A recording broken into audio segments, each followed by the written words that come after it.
Kwaniriza nnyo olunaku olwaleero ku programu yaffe eno nkubuuzaako nti wasiibye otya afunye kusomozebwa nkusaasidde nnyo ofidde olwaziza n'okusomozebwa okulala asootuka ku buwanguzi gwe nkuyozaayoza olwaleero nyina Latifu Mulodi tugenda kwongera okwogera ebigambo n'okwongereza ku programu we twakoma programu nze gye natuuma lwaki abantu balonda abasiru ne balekawo abagezi kakati twakuba session yasooka yali twali katu kino kyakusa session yasooka yali understanding the society's blindness okutegeera society ebizibu byonna bye tulimu mu Uganda bano nze njagala kunyweza ensonga eno teri ayabireeta nti ono yavunaanyizibwa ku bino ebizibu ebizibu biri ku bantu bennyini ngaffe netukuba session ey'okubiri ng'egamba weya lwaki abagezi abeera mu ggwanga bakomenkerezebwa kubanga naawe weebuuza mu kiraasi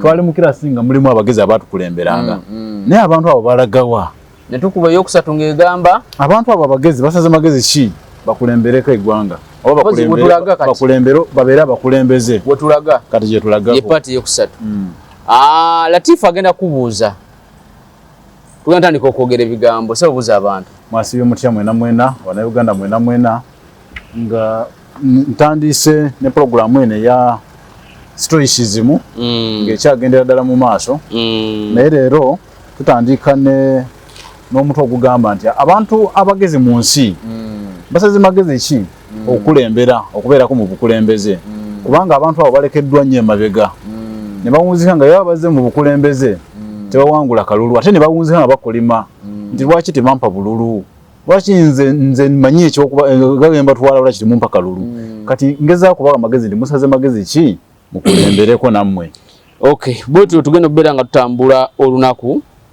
olwaleero kakati tutandikirewo olwobudde tutandikirewo tulina eddakiika zaffe 40 tutandikirewo so not all intelligent people are excluded mugezi nti aboolebwa mu bukulembeze n'atakulembera kasaategeera kino kyengenda okubagamba oba ogenda kufuna obululu some brilliant individuals do hold the power so what makes them different kyekimaking abantu bano abagezi okubeera ab'enjawulo Aristotle philosopher kino kintu yakinyonyola in his politics the leaders who succeed are rarely the pure thinkers or visionaries abakulembeze abasobola ababeesimbyewo nga baagala ofuna obululu si be abasinga okuba abagezi mu nsi ate si be abamanyi ebigenda mu maaso by'omu maaso they are the one who can translate complexity into simplicity be basobola okuvvuunula ebizibu ebigumu nebifuuka ebyangu so kyentegeeza mu kino oba oyagala okulembera yiga ongeri gy'osobola okuvvuunulamu ebintu ebigumu ovuunulire abantu ba bulijjo babitegeere tojja nagantu nga gagumu ogaleetera abantu baba tebajja agategeera they learn to speak the language of the crowd bategeera bayiga olulimi olw'abantu ba bulijjo nabo ne bayiga okulwogera they know when to hold back bategeera nti kati mu kaseera kano bino ebintu bino wadde kituufu bigumu sigenda bireeta mu bantu kanziremuko emabega ndeka abantu ba bulijjo nabo bakole ki boogere abantu ba bulijjo balekere eddembe nabo boogere ekyo omuntu yenna yina omugezi akitegeera they know when to hold back when to make people feel safe bategeera engeri kyokulamu abantu okubeera safe and when to hide the parts of their intelligence that would alienate others bategeera nti kati gana amagezi gange ntigakolawo kandabe engeri gye ngaterekamu abantu ndete abantu bibagala okuwulira wadde obeera omanyi nnyo bw'otuuka mu crowd waliwo wogamba nti bino sijja byogera kambireke so mbafaanane njogere kibategeeza in other words to lead even the smartest must perform the kind of self-limiting act so okukulembera n'oyo omugezi mwennyini alina okutegeera engeri gy'agenda okwogeramu ebigambo abantu bagenda okutegeera nze kino ekintu nange nakyeyigirako nesimbawo ku academic prefect kusomero nakikunyumizaako wanyumiza ne batakulonda ne batampa kalulu nagenda okulaba nga balonze oli ate abaali basemba nga bakoze eki ng'omu ku bo gubalonze nzijukira bulungi omuntu oyo yali abasuubiza mbijukira bulungi mu mutwe gwange era ebyamuleetera okubanga so kati gwe kyakuleetera obuzibu kujja mu bayizi nenjogera ebyo byennyini nze byemanyi kumba abamu tebabitegeera walina kubafaanana n'okkirira wansi ngabo n'obalimba by'obalimba kati omanyi oli omusiru kye basuubiza yabagamba ate munanonda akalulu bino ebibuuzo tugenda kubabbiza nga bubbiza ebibuuzo wano nga muyita buli omu agenda kuyita olukepepa nga wagirabyeko dda nze ngenda kugenda njogere ne academic teacher bamuyita atya oyo gundi dos ngenda kugenda naye ebibuuzo aleetenga buleesi nga tukopa bukoopi nagenda okulaba bagamba oye waffe ngeri empologoma gye wandaga neŋŋamba musajja nampitirako awo nawunzika nga mpangudde gokanya kunnyonnyola bituufu gowunzika bakulese mu bbanga tugende mu maaso so they cannot be entirely themselves, they must become symbols, and here lies the painful truth. Tebasobola kuba bo kati kino kano okuleetera ekintu ekyasinza okulemesa abantu abagezi okukulembera. Many brilliant people refuse to do this. Abantu abagezi abasinga obungi bagaana okukola ekyo kyenjogeddeko. Tebaagala kwogera abantu byebaagala kuwulira. Tebabyagala. They value authenticity over influence. Omuntu omugezi ayagala nnyo authenticity, ayagala mbeerenga wendi. Tayagala ku influencing abantu. They would rather remain true to their work than bend themselves into what the crowds want them to be. Baagala nnyo okubeera nga bali okusinga okwogera abantu byebaagala okuwulira. Naye ng'ekituufu kiri nti omuntu oba ayagala okufuna obululu, omuntu tasobola kuwa kalulu ng'okwogera ebintu ebituufu. Okitegeera. And this is why again and again you see extraordinary minds left behind. Abagezi era kyovula basigala bakyali mabega. While the adaptable, sometimes less capable, sometimes less thoughtful rise. Kyovula ebiseera ebisinga obungi ojja kulaba abagezi ebiseera ebisinga obungi basigala tebalondeddwa kubanga kibazibuwalira. Kizibuwalira omuntu omugezi okukola ekyo crowd kyeyagala okuwulira. Kyovula buli kaseera basigala bali mabega. This does not mean the system is fair. It is not. But it means the system is consistent. Okitegeera. So kino kitegeeza system yo nga society yo teri fair. Naye society ye eri consistent bwetu bweri. Aristotle would argue that society like a living body. Society like ng'omubiri gwo guno gwolaba. Ekintu kiyingira mu mubiri muno nga foreign body. Omubiri gukirwanyisa kikole ki? Kifulume. So ne society yennyini nayo bweto bweri. Society, Aristotle would argue that society like a living body rejects what it cannot assimilate.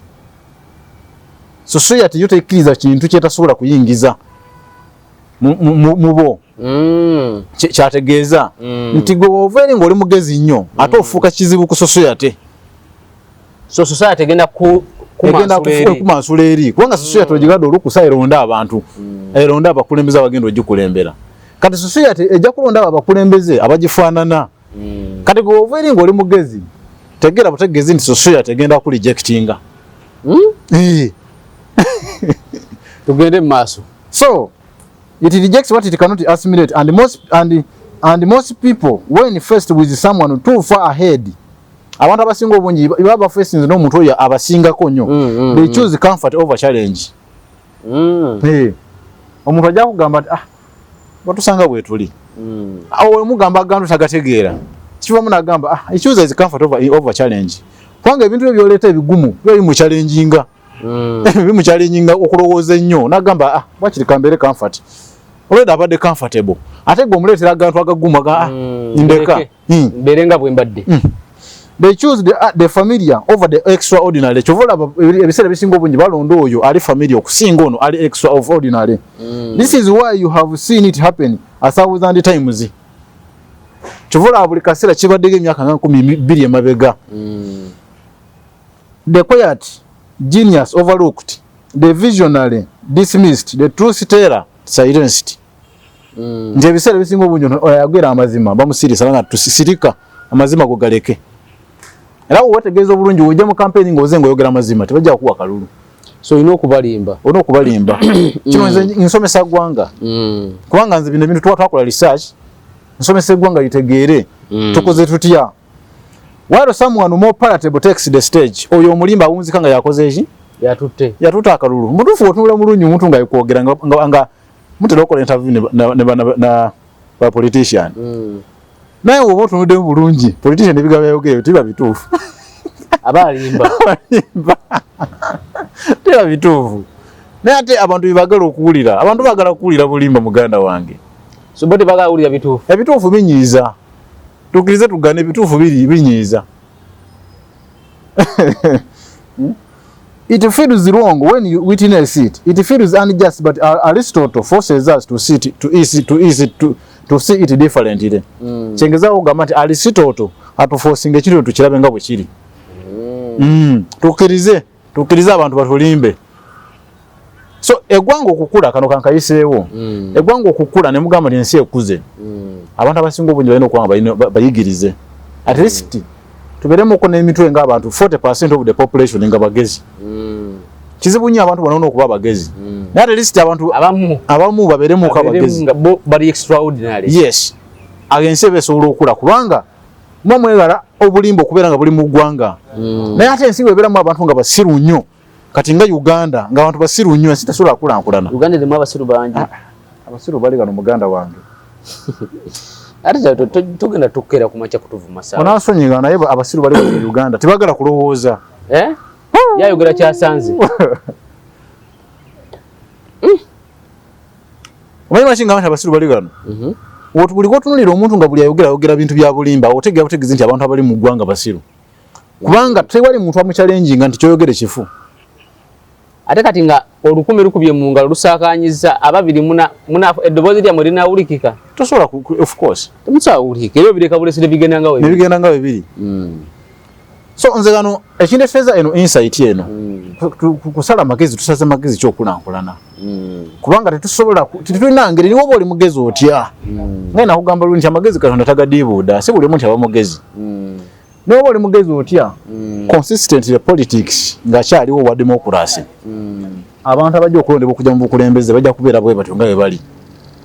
So tuno ekyo kibadde bwe kityo ate kijja kubeera bwe kityo. So kati eno insight eno we nagimalira ko tunaba tumaze okusala amagezi tukulankwanyiriza tuti eggwanga. This is not failure. This is how this organism survives, because for society survival matters more than potential. Kikyentegeeza mu kino bwe wojja n'endowooza yo nga nungi n'ogamba oti banange omwaka ogujja tukole bwe tutune bwe tuti kubanga omugezi aleeta ebintu bya mu maaso naye society ejja kugamba nti kubanga kyolese it is potential naye society ejja kugamba ffe twagala kubeerawo survival we need to survive. Okitegedde kati kankuwa example y'omubiri gwo nyinza okuleeta chemical nenjikukuba naye ogamba chemical eno ejja kuyamba mu myaka nga 10 mu maaso. Naye ate chemical eyo okuyamba ena organize egenda esooka okudamejinga eryoke ekuyambe mu myaka nga 10 ng'ojja kugamba andeka onsanze wendi wali kituufu eno chemical nungi naye survival matters more than potential. So ojja kugamba oti ndeka. So ne society bwe tuwebeera nti gojja kuva eri ng'oli potential naye yo society ejja kugamba ati survival matters more than potential. Yomusanzeewo abaddewo tubaddewo. Balance matters more than brilliance. Okitegeera. So okubeera nga tuli balanced kisingako brilliance, and safety for most people will always come before truth. Abantu abasinga obungi okubeera safe kusinga amazima. So oleta amazima ng'olaba amazima malungi naye safety kye kisinga. So chovola bafu abasajja ebiseera ebisinga obungi tubanga tuli wakeeyo n'abakazi tuwunzika tubalimbye okusobola okuba nga muli safe okuseeka okwogera amazima. Oyinza okuba nga ono omukazi gwe wogadde olubuto ojja kuleeta ekigambo ekyo direct okireetera omukazi nafunyiza omukazi olubuto owewaka tekisoboka. Kati kyokola ogamba wakiri wadde kituufu gano mazima naye olwa safety of the home gukangeesikangaleke. chovola society je sigale esumbuwa. It is not just that the brilliant are excluded. It is that many of them choose to step away, not out of weakness but out of refusal. So abagezi basalawo ne basigala mabega. Refusal to play the game is designed to reward appearance over substance. And that choice has shaped the world we live in today. Okitegeera. So kyentegeeza mu kino nti society yo ebiseera ebisinga obungi teyagala muntu ayogera mazima. So yagala bulimba naddala bwetutuuka mu byobufuzi. Ate sina byabufuzi byokka, society as a whole. N'embeera zaffe eza bulijjo, nze embeera nga tuli mu kunyumya emboozi. Eyo ndeeta amazima gatandika okubowa. So olina okunimbamu kwawo. Ndina okulimbamuko. Sigamba ndi mulimba. Naye society yo bwetu bwe yakula. Society bwetu bwe yakula. N'abantu bennyini batu bwe baakula.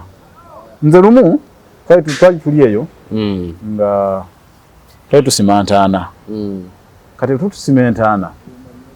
Omusajja n'ava eri n'asanga. Manye wa ku kyalo kyaffe omusajja yasooka okufa sirimu bali bamuyita Musiitwa. Musiitwa yafa sirimu mu 1993. Kati mu 2007 ali omwana yali 2008 ali omwana gutwafiirwa yali cousin brother wange yajja n'afuna accident n'afa. Kati tusimantaana. Omu ku musajja manyi mu kuntana wabiraga ebiboozi. Biyitirivu. Nga tusimantaana kati oli ng'ava eri nga abuuza. Musiitwa mwali mumumanyi? Nga abantu bagamba twali tumumanyi. Ono yasooka okufa sirimu kuno ati ati Musiitwa yakola kuno ekyafaayo buli omu kyatalikola ku kyalo kuno. Abantu ne bagamba ati kyafaayo kyekyo. N'asirika n'agamba Musiitwa oyo gwolaba oyo. Omanyi ensako gimanyi? Ensaka ngimanyi. Kalinga kasuwa bwe kati. Kamanyi bulungi. Omanyi size ya millet akalo? N'agamba ati olaba akalo. Ati Musiitwa yalina enkola ye. Nga buli mwaka oguggwako asuula mu nsaka akalo kamu. One seed of millet. Abantu ne bagamba ati yasuulangamu akalo katya kamu. Ati naye ensaka eyo yamala kujjula Musiitwa n'alooka n'afa. Abantu ne bakuba mu ngalo ne bagamba abantu ne bakkiriza. So ekyo kyengezaako okugamba nti society bwetu bwe yakula kulimbibwa oli aleeta obulimba gubagenderako. Kati nagenda okulaba ng'abantu bonaona bagambye Musiitwa ati musajja ono mutuufu era neebulako n'amukyalenjinga. Nze mwenyine we nali namukyalenjingira mu bwongo bwange. Naye nga naye tosobola kujjayo mutwe. Kumuganda atulimbye. Kubanga abasinga bakubye mu ngalo. Bakkiriza nange naseka busesi. So kyengezaako okugamba nti society bwetu bwe yakula. Bwetu bweri. Kati wobanga tunoonya nti twagala kulankwanya society. Tosobola kuleeta politician omukulembeze omunabyabufuzi nti ajja kulankwanya society. Ye point yange. Society ekulankulanira ku bantu kufe bennyini bantu abali mu ggwanga.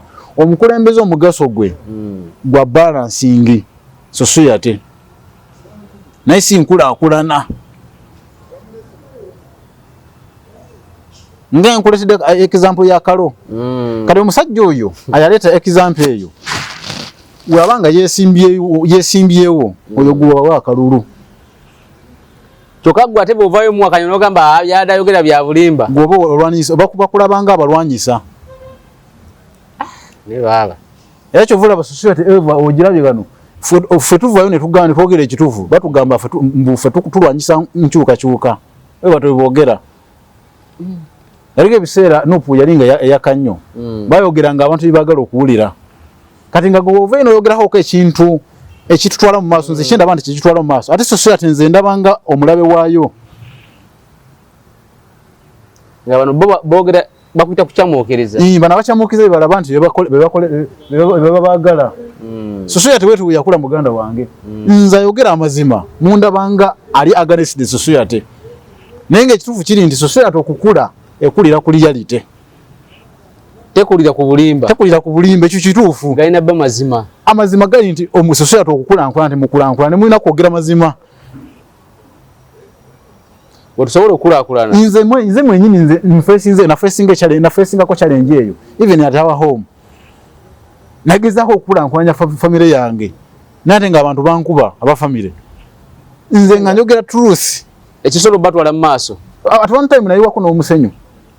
nengamba tuzimbe gana ekizimbe tusobola kubanga tukunganyira gano tuteke edwaliro lya family wa fena ewa fena twasoma busawo baganda bange bona nalete ekirowoozo nengamba efuna azimbe ennyumba yo neggwa tuteke edwaliro lya family nga abantu balwala gano babajjanjabira gano abantu bagala kuwulira kintu ekyo muganda wange bagamba bati yagala kutwala ttaka yeddiza balina points bane tibategera kutegera point eyo they don't even understand it tibagitegeera society tetegera point ya nkulankulana society tetegera point ya kuchamukiriza society muganda wangu kujikulankulana si nyangu ekiri mundabe yanfuze eno yokayoka naye kiri buli wamu society si nyangu goleta oyiza nokuyiwa omusenyu nobalaga nokulaga oti musenyu guno mulaba muyuye ngenda akola kyo ate ne bakikuba ne bagamba no oyo alimba kati oli avude n'emboozi ez'ensaka oyo gubagala okuwulira sajja tekangamu akaloka mukamu akakalo we yajjula ensaka naloka naafu era abantu bakuba engalo eyo kibagala okuwulira kale kino kitukubye nnyo muganda wange kitukubye nnyo fe abagezi kitukubye era nzo okuvayo nenjogera kweno point nga njagala kulaga ggwanga nti wewe tuli mu kusigalira emabega ekintu ekitukubye emotions zitukubye tugende maaso so party 3 ewedde ngenda ku party 4 tugenda kati ku party 4 party 4 gamba etya tukyalina eddakiika mpitirivu party 4 gamba emotions versus reason oye kasunguyira endo okwagala awalaba emotions zino ekintu kino ndikinyunyula nti abantu ne bakitegeera kubanga emotion obanga ekintu gwengo okyagala bwagazi just oliawo kyotambulirako naye nga tolina nsonga y'amaanyi abangi twale bwentyo emotion eno yeetaaga lunaku programu yaayo ndifuna programu yaayo nengisomesaako naye kankinyole mubumpi kati olaba mind obwongo nze nasoma biology yako kibayita brain niyabeerawo kibayita mind ebintu ebyo byanjawulo njagala tukkirizaganya olwaleero mind yendowooza mind kitegeere nga wendi wengenda okukikunyonyola abantu balina endowooza ez'enjawulo ku bintu bino lwakuba ne zinabitegeera bulungi nnyo mind ne brain byanjawulo but the brain is the seat of the mind brain it is a tissue is an organ mind wetula mu bwongo kakati mind egalinga olaba amasanyalaze kati brain is a wire kati olaba wire ezo ziba nga teziriko masanyalaze ziba ziri useless kati omuntu katonda yatonda omuntu guno musomo gwa omuwanvu muko it is even spiritual katonda yatonda omuntu yamuwa yakutonda omubiri guno ate n'amaana atonda n'omwoyo ebintu ebyo byanjawulo kati omwoyo yeyo mind ng'okyali mulamu yeyo mind yo kati mind etuula mu bwongo the brain brain eri mu bwongo muno mutwe muno kati obwongo bwefaananirizaako nga olaba waya y'amasanyalaze kati waya eyo okubanga ekola erina okubeeramu amasanyalaze kati amasanyalaze ye mind kati waya ye brain so the brain is the seat of the mind kati omuntu aba akyali mulamu aba akyalina mind ye kati woofa mind ye efuuka soul the spirit n'osigazaawo n'osanga omulamu nga guli awo naye nga mind yakoze eki yavuddemu kati abantu kibayita omuzimu gugenze negugenda negutanga okutaayaaya so omwoyo yeyo mind yaliwo nevaamu ku muntu ayafa wekyo wekisaga kugenda deep into that so emotions zezicontrolling a mind emotions zezituconnectinga nze naawe kati feeling in other words emotion is the same as feeling enewulira y'obwongo oba enewulira ya mind kati emotion zibeera nga weather nga wolaba weather nti kati emusana kweguli empewo weeri kati even our mind state of the mind is what we call emotions mind tesobola kubeera mu emotion state yemu mind egenda ekyukakyuka oyinza okufuna obusungu that is emotion nofuna enaku that is emotion nofuna ensonyi nofuna excitement nofuna essanyu nofuna omukwano naye ng'oli muntu otya Goli muntu naye bintu wale experience nzemuko olunaku lugenda okugwako nga mind ya experience nze various emotions onyo obusungu onyize olina enaku olina ensonyi so kisinza ku stimulus ebereriwo so emotion yenewulira y'obwongo the state of the mind no ulaba weather so n'obwongo bwennyini mind okuba nti egenda ekyukakyuka kibayita emotions kati emotions zino omuntu zatera okobeyinga a person will always obey his emotions omuntu yo ye akiririza mu kyawulira enewulira y'obwongo bwe nti nze bwe mbanga mpulira omukwano omuntu abanga awulira omukwano kugwe aba ayagala nnyo okubeera naawe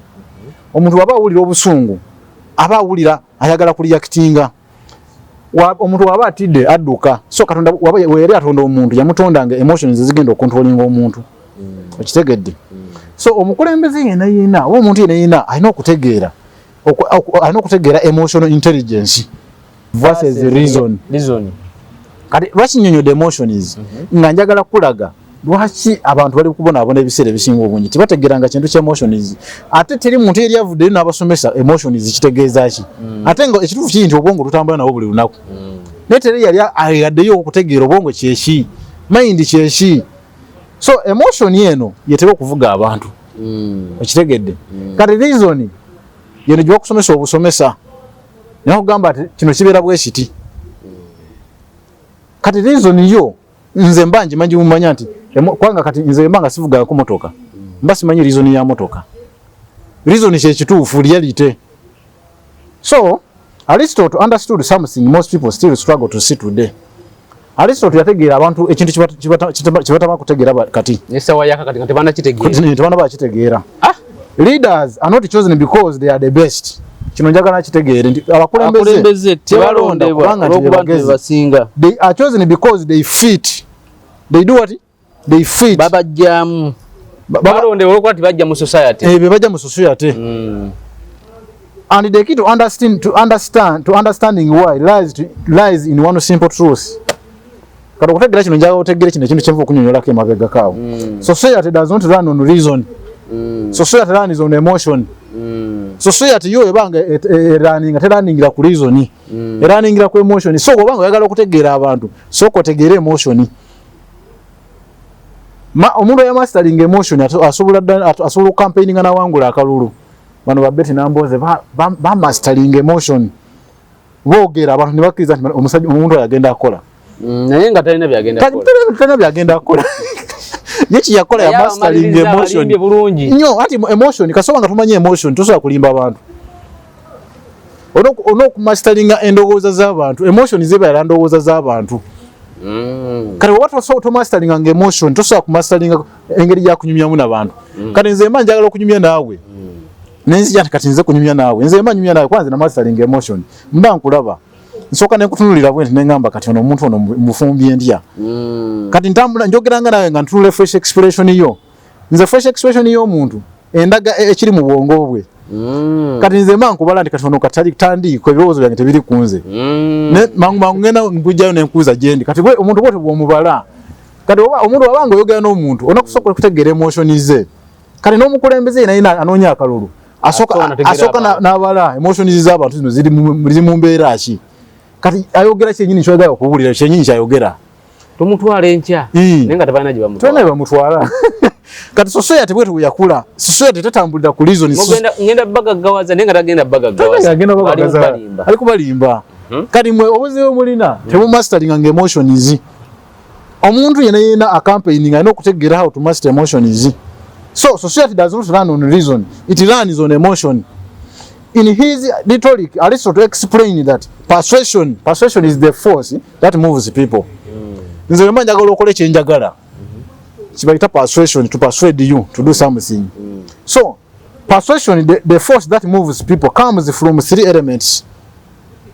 Force moving abantu etambula ku elements meka satu. Esooka bagiyita logos, ziri satu esooka logos, pesos and ethos. Logos is logic. And ethos. Logos is logic. Logic is the realm of facts and reason. Logic is reason. otademu ko obwongo okulowooza baita logic yesooka eyokubirizi pesos is emotion ejembisa emotion the power of feelings oseged power of feelings you know force a moving abantu eyokusatu is credibility is ethos is credibility the sense of trust and familiarity.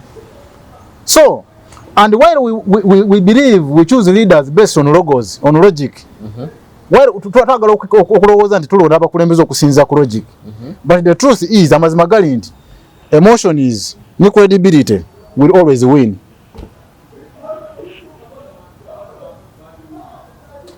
Endo ompaze emotion kiri eringa ndowooza z'abantu ne credibility atugambe ne obantu okwesiga so twagala okulowooza nti tulonda abakulembeze tubalonda okusinza ku logic naye amazima gali nti ekiwangula abantu okubanga balonda ezibeera emotions feeling ne credibility abantu kyawulira eriggwe bakufiiringa batya kati omuntu a person will always obey what he feels okitegedde omuntu akkiririza mu ekyo kyawulira nze wemba nina omukwano nga sina mukwano ku mukazi sisobola kugenda nemukwana mba simuwulira kibaita emotion the power of feeling erina amaanyi muganda wange niwe wasoma otya feeling ekusinza amaanyi nze what on feeling tosobola kujja wano you don't feel me omuntu obata kutaku feeling tasobola kuwa kalulu oyogede ebituufu birungi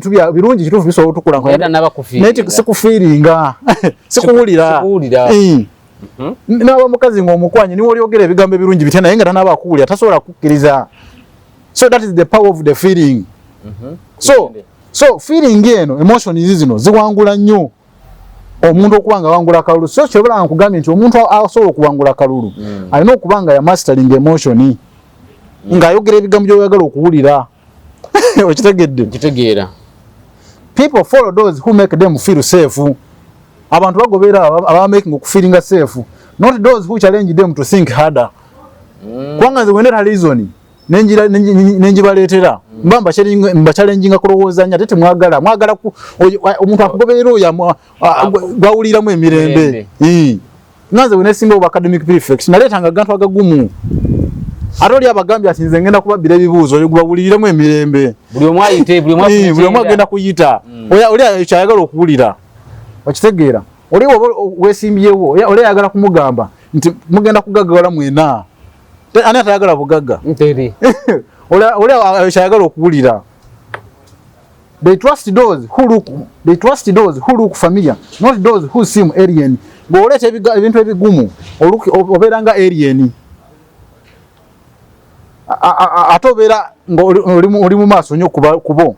This is why throughout history societies have consistently elevated people who perform the role of leader even when they lack the depth to truly lead.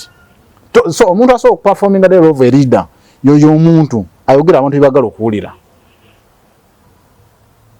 So oyo omukugu mu kukulembera niwo banga oli mukugu mu kukulembera naye nga tosobola kwogera ebintu abantu bibagala kuwulira tebajja kulonda.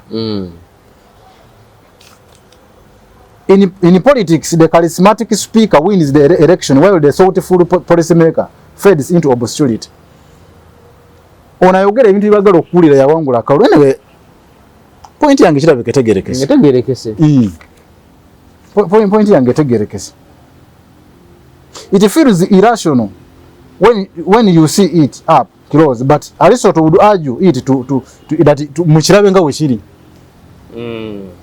If your goal is stability, not excellence, because society functions like an ecosystem, the crowd does not want someone who makes them feel inferior.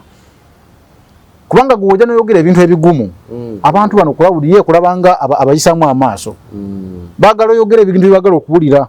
They want someone who mirrors their identity back to them. Oyo gubagala. Someone who reassures them you are fine as you are.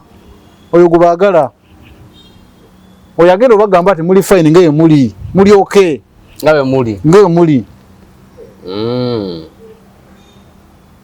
So the more capable you are, the less relatable you often see. Omuntu ali capable mu bantu alabikanga atenda kyamanyi.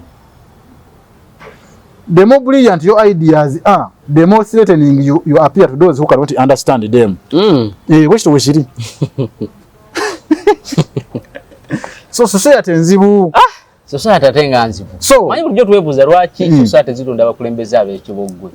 Nezirekawo abantu abagundi. Abagunjuvu. Nga tetumanyi. Ati kati chobola bambanyonyola. Kati wetuna abasajja babirabadde emyaka 12 okusoba egiyise amabega. Babiraba. Chobola all the time tusaba abakulemba mutuyambe naye government mwina tulina ngeitukiswa kuyambibwamu nga betulonda tebategera kigenda mu maaso. Nenga naffe abalonda naffe society twalookinga. Anti twagala kuwulira twagala feeling, powerful feeling nga ngambye emotion is. Zezisiko omuntu a person will obey what he feels. Omuntu agobeera kyawulira mu bwongo bwe. Sikuwulira. Sikufeelinga. Musajja mugezi naye sinaba mu feelinga bulungi sijja mu wakalulu. Era otuuka wali n'otikinga omulala. Nolekawo ono. Tubuze dakiika meka? Tubuze dakiika 6.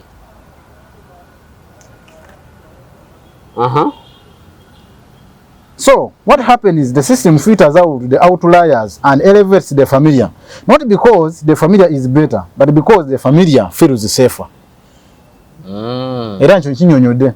Nti ono ajja kulonda bawuliramu emirembe kubanga awulirika mu bwongo bwa he feels safe. Ali safe ddala. Ebisera bali balonda especially ebibina nabatera okulonda wano mu Uganda.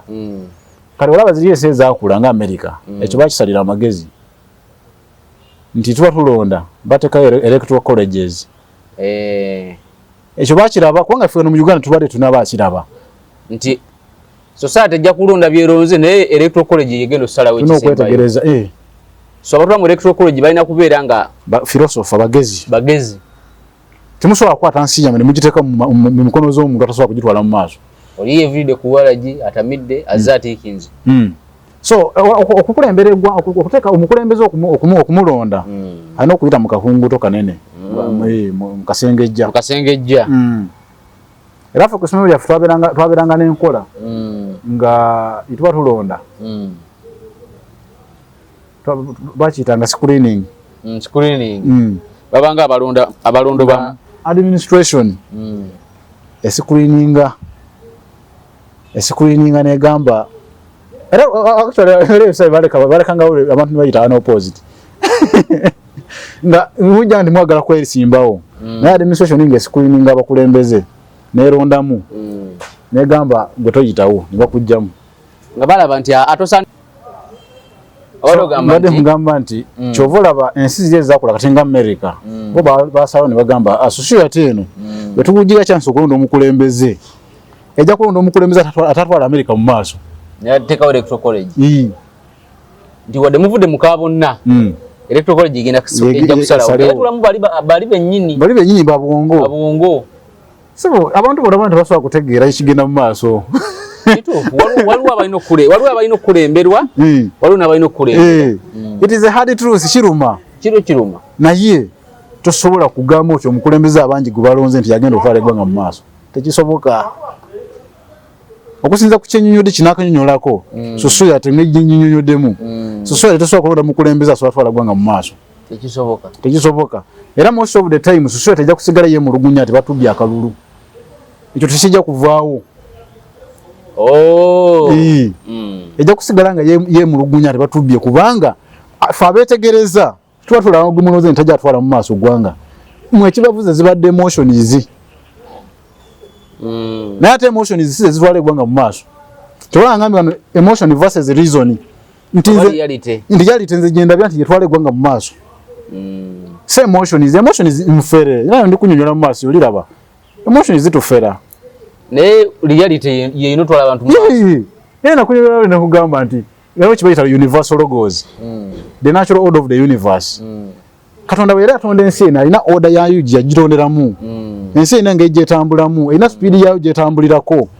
Kati ffe endowooza zaffe ez'obwongo zitutwala nnyo wala nnyo ku nsi ngeri gyetambulamu. Era kyova olaba wotambula nnyo ku emotions zo obunzika ensi ogirese. Ensi etambulira ku reason. reality ensi tetambulira ku emotion etambulira ku reality ekituufu kyetambulirako era nga olaba enjuba yo Katonda yagisettinga nti eva muno negenda negwa muli omuntu ow'amaanyi ne walifa enjuba terirekera kuva muno negwa muli. That is the natural order of the universe. That is amanyi ne bwafa obudde tebugana kuziba tebugana that is the reality yensi mwe tuli kati ate ffe obwongo bwaffe abantu twagala otambulira ensi nga twagala ensi etambule nga etwagala tekyo tekisoboka ensi erina reason yayo the universal logo era ekyo tukiyita universal logo reality ensi bweto bwerina speed yayo kati ate bano baba balonda obululu baagala mu ensi etambule nga ebaagala ekyo tekisoboka ensi erina speed yayo muganda wange.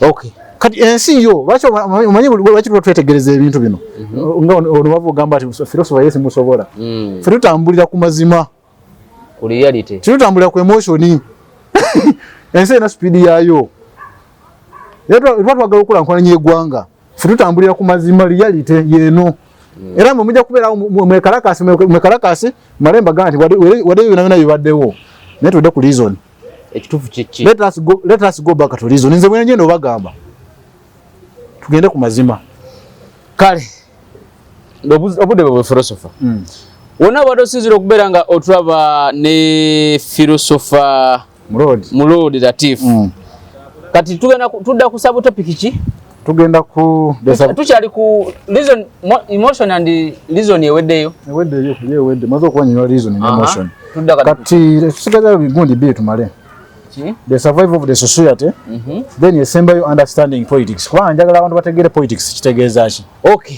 wonna wabadde osinzira okubeera nga otulaba olunaku olwali tugenda kukoma wano tujja kutandikirawo olunaku olulala akuume atakumira mpeera.